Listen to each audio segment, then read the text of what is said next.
বাংলাদেশের রাজনীতির একটা মারাত্মক কালচার আছে। আপনারা লক্ষ্য করেছেন যে আমাদের দেশের যারা কর্মী আছে এরা কিন্তু নেতাদেরকে প্রচন্ড রকম ভালোবাসে এবং কর্মীর কথা এত বেশি শোনে যে বাবা মার কথাও অতটা শোনে না। অনেকে তো ঘোষণাই দিয়ে দেয় যে আমার রাজনৈতিক অভিভাবক অমুক, আমার অভিভাবক অমুক।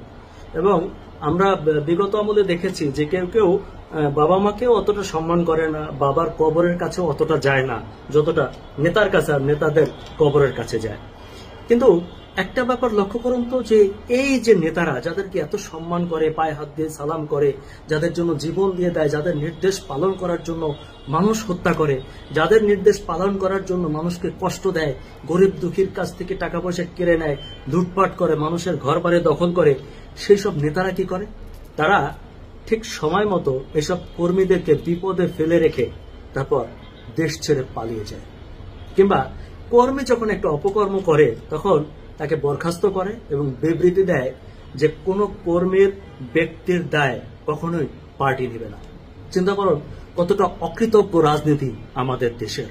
একটা ব্যাপার চিন্তা করুন যে একজন রাজনীতিবিদ তিনি নেতা পালছেন এবং কর্মী পালছেন, সেই কর্মীদের সেবা শুশ্রূষা গ্রহণ করছেন। কর্মীরা যখন তার পিছনে স্লোগান দেয় অমুক ভাইয়ের চরিত্র ফুলের মতো পবিত্র, তখন তার কিন্তু খুব ভালো লাগে, শান্তি লাগে, হাতিসারা দেয়। হ্যাঁ, এতটা রেসপেক্ট দেওয়ার পরেও যখন একটা অপকর্ম, একটা খারাপ কাজে জড়িয়ে যায়, একটা কেস মামলা হয়, একটা বিপদে পড়ে যায়, তখন সাথে সাথে এই নেতাই তাকে অস্বীকার করে এবং বলে যে তার দায়ে কখনোই পার্টি নেবে না।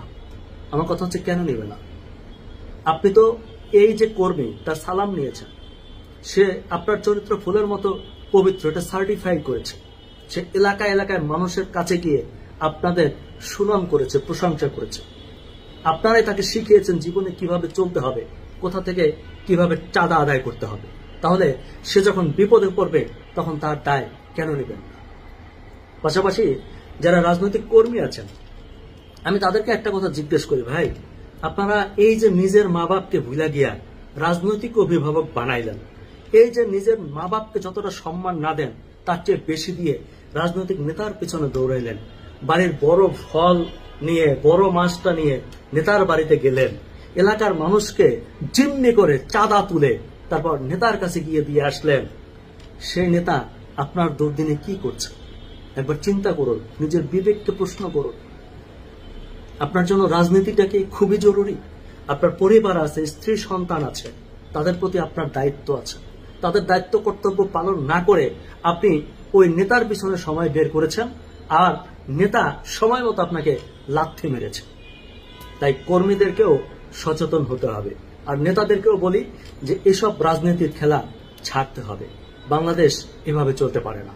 আপনারা এরকম দায় নেবেন না, এটা তো হতে পারে না। একটা রাজনৈতিক কর্মী যদি সবকিছু নিয়ে থাকেন, দায়ও আপনাদেরকে নিতে হবে। আমি বিশেষ কোনো পার্টিকে বলছি না, সব পার্টিকে। আমরা দেখেছি এর আগে যারা ছিল ওই পার্টিগুলো কিন্তু একইভাবে কথা বলেছে। এখনো বিভিন্ন পার্টি যখনই কেউ বিপদে পড়ে তখন বলে তার দায় আমরা নিব না। এই দায়ের সংস্কৃতি থেকে বের হতে হবে।